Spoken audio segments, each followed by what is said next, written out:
receiving emails. Yeah, no, we don't send them out very often.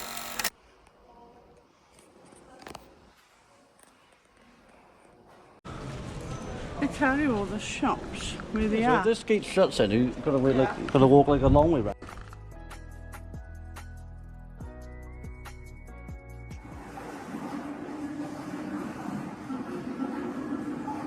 Back with another rant of the day, and in today's rant we're going to be talking about Facebook. Yeah, oh, I haven't done a stick before. Oh. Look at him with the GoPro. Like and subscribe to the notification, comment below, hashtag StarVlog2K.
I'm going to have to use the test control.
Oh yeah, it just locked itself, does it? No, this one's top, and I gotta come and get the chairs after.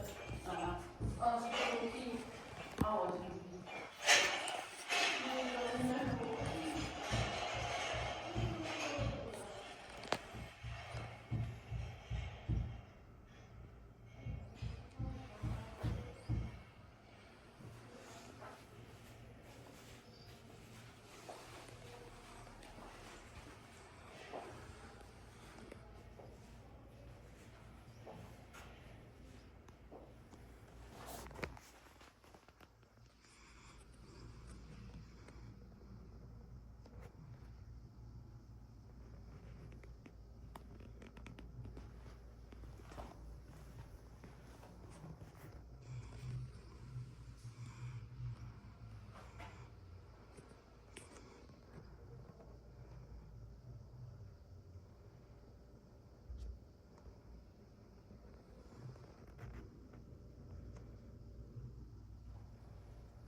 Receiving emails.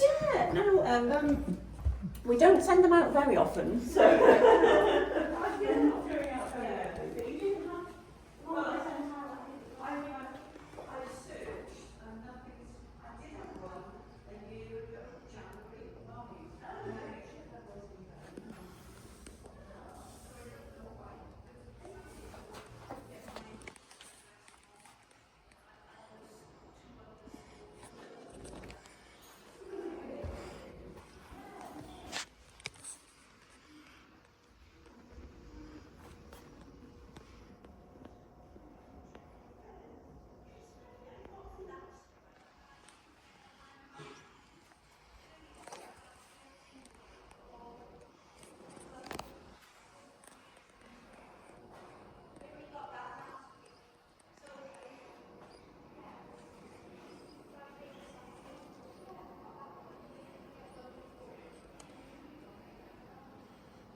good with the zoom cameras, they can zoom in from a distance.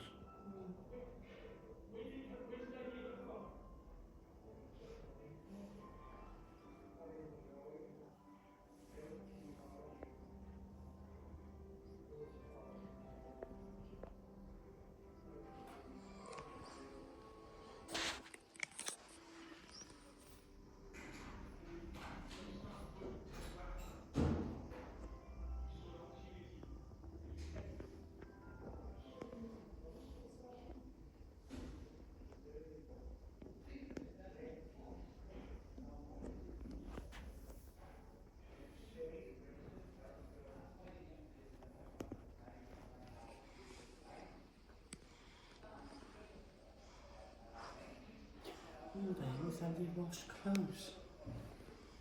Yeah, once they're out of that, then what?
from. I was in some kind of, oh, you have one of your son. He always finds I'm talking about me. And the reason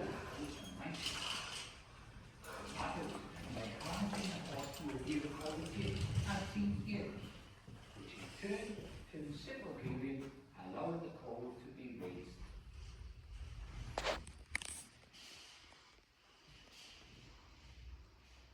This way of mining was by way of levels or drift mines, which was simply to drive tunnels into the hillsides where the seams of coal were located. Prior to the use of pumps to rid the mine workers of water, the early miners tried to use the hillsides to their own advantage, where any water that may be present could leave by way of the tunnel entrances, or through natural drainage, such as cracks and crevices. In some cases, a small tunnel could be cut through the hillside at an angle to drain the water to a lower level. Probably the first method of raising coal which did not require the use of horses or manual muscle power was by the use of water balance wheels like this one. The operation of this balance wheel was by way of a cage consisting of a tank of water, the top of which carried tram rails to accommodate the tram. When at the surface, the empty tram was manually pushed into the cage and the tank filled with water, the weight which was sufficient to start the cage downward, hoisting the other cage from the shaft bottom with a full tram and an empty tank at the surface. Once at pit bottom, a full tram was pushed into the cage and the tank was drained in readiness to complete another cycle.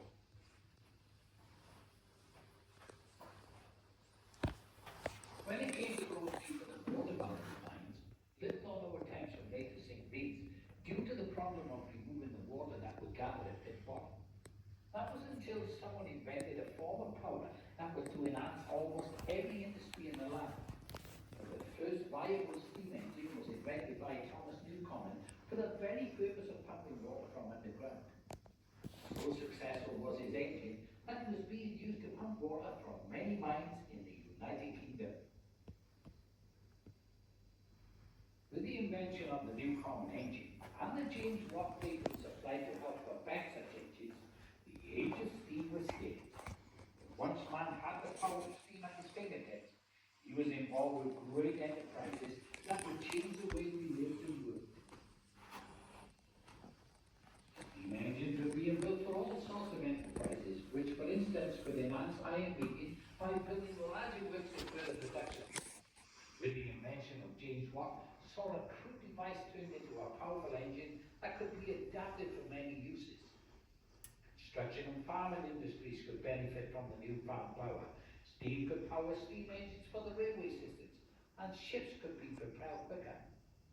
Once recognized by the men with money, steam was being harnessed all over the world to drive all sorts of machines.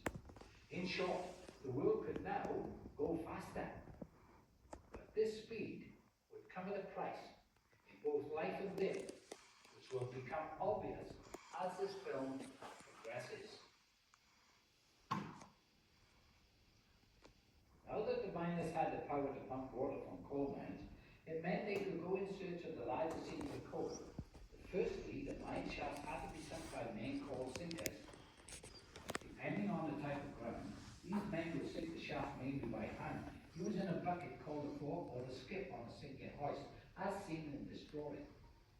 It can also be seen the pipe needed to remove any water that may have gathered at the pit bottom.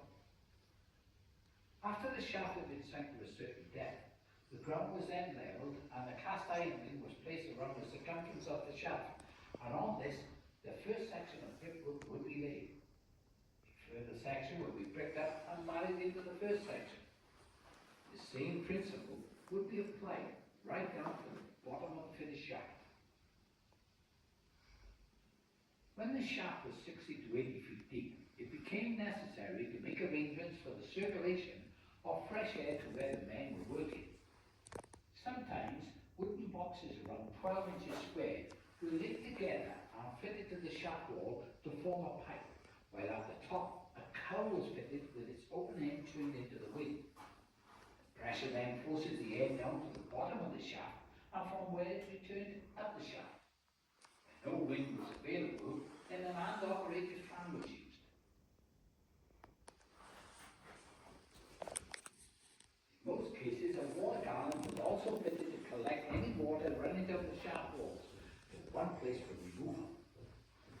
process would then continue until the shaft was at the required depth. Sinking off shafts was a very dangerous business indeed, with fatalities and injuries being commonplace. Once the power of steam came into its own, it was to mean that huge amounts of coal could be shipped to many different parts of the world.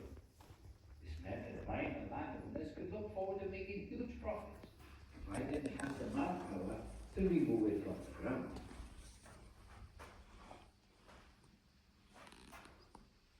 This labour force was to partly come from Ireland, due to the failure of the 1845 potato crop, which saw starving people in their thousands flocking to the industrial areas of England and Wales, where the iron and coal industry promised a better way of life.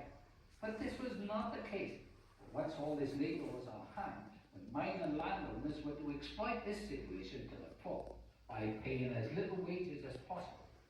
And anyone who disagreed with this situation was classified as a troublemaker and often locked out of the industry, leaving them and their families desperate and desolate. This state of affairs saw many men having to watch their women and children being turned into virtual slaves, having to work underground in order to make ends meet. For believe it or not, the few pennies earned by the children in many cases made the difference for the family of being separated and landing up in the workhouse. This drawing shows just how shamefully women were used underground, having in most cases to pull heavy tubs of coal from the coal face to the pit bottom. This woman is fitted with a harness around her waist, with a chain passing between her legs, which is attached to a tub of coal that is being steadied by a young boy. In order to gain extra purchase for the momentum needed, she is pulling on a rope at floor level. And above ground, things for women were little better, having to wind men and coal to the surface in all winds and weathers for up to 10 hours a day. This job was usually done by women who were known as windlass girls, due to them operating windlasses like this one. Even very young children were used to enhance the output of coal. And one of these children in later years reminisced of his underground experiences by remembering how one morning his father had called him out of bed in the early hours to start work as a door attendant in the mine. The boy was just 6 years old. He also remembered that his father had carried him on his back to the colliery where they descended the shaft to the pit bottom. After a lengthy walk through the tunnels, they came to an area which was used to divert ventilation to where it was needed, and was to be the boy's place of work. His father explained that he was to open and close the door when a haulier and his horse and tram passed through. Near to this place of work, the father with the mandrel cut a recess from between two upright timbers that were supporting the roof. He had done this in order that his son had somewhere to retire to in safety, due to the fact that children had been maimed or killed when falling asleep in the path of horses and trams.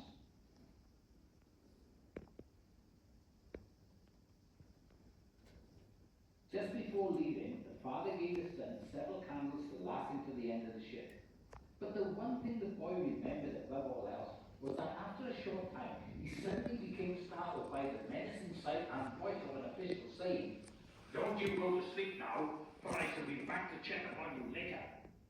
Just imagine what fear was inflicted on a child of just 6 years old. Yet believe it or not, this child was one of the lucky ones, for a lot of parents could not afford the price of a candle, leaving their child or children in total darkness, with only the sound of rats scurrying around in their quest for food. This extract, taken from the Children's Employment Commission, dated 1842, stated that amongst colliers, the diseases most prevalent are chronic diseases of the respiratory organs, especially asthma and bronchitis, arising probably from the inhalation of atmosphere charged with carbon. The average life of a collier is about 40. They rarely attain 45 years of age, and in the population of one village being 1163, from a strictly speaking a mining population, years of age.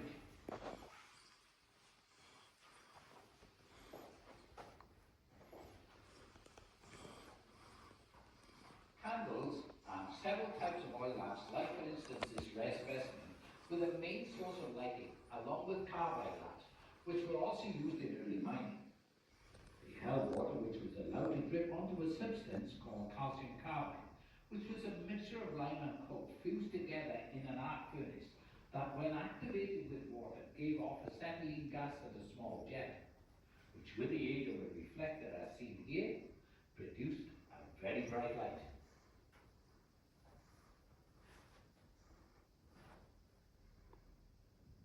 Here we can see an oil lamp which is attached to a woolly fabric cap and which was commonplace in early mining. This lamp has a screw cap covering the wick, which of course when lit was removed and then replaced when extinguished. When a miner could not afford the price of a candle, then makeshift lamps were used. This consisted of cutting the bottom from a tin and filling it with animal fat, probably from the Sunday joint. A wick of sorts was then inserted, and when lit, the complaint from other miners was that it gives off a lot of smoke, and it smells. Up to now, we've been dealing with the beginnings of coal mining and the part that the steam engine played in it. But here, we have the actual remains of not one, but two such engines and engine houses, which lie within a short distance from the centre of Pontypool. This coal mine was sunk using a rotating beam engine, which was placed here in 1845, as can be seen by the plaque cut out of a stone on the engine house wall. These were the initials of Kiko Hamley, who was probably one of the most famous of the Hamley families.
They have a dementia group in on the wings. Oh, right, that's good.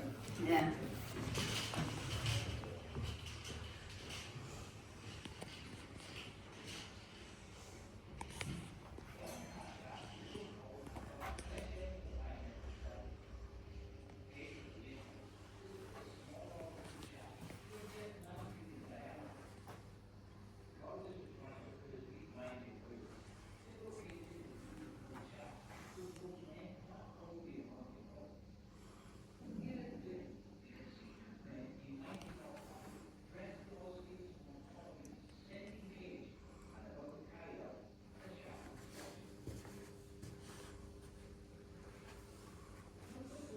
Interesting history. I've read some.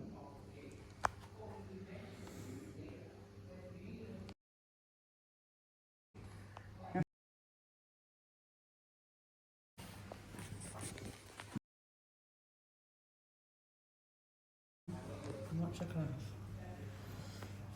Right. Oh, yeah, right.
Do you have to go back up?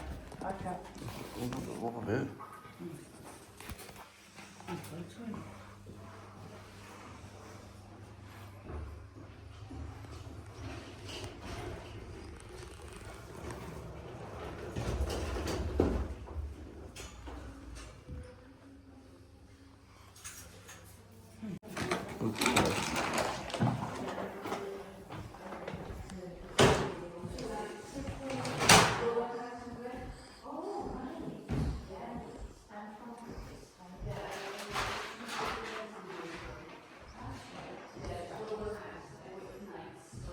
Cold room there.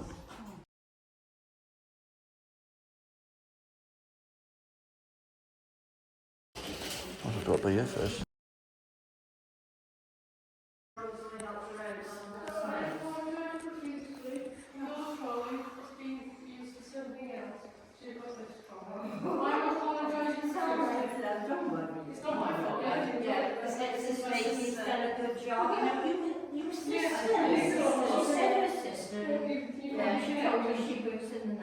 Yeah, thank you. Oh, that's nice. So, who's the eldest? 2 years and 3 months to be precise. How many? 2 years and 3 months. I want to. I was born in 81. She was born in 84. If you find it too difficult to do, if you can bring one load up and then come back and that's how I would have been fun today. That's how I carry something else. And someone normally helps my sister, she's not used to it. I don't see her. She's gone to a funeral. I also help her. Oh, that's nice of you. So you've been here before? Yes, my dad, yeah.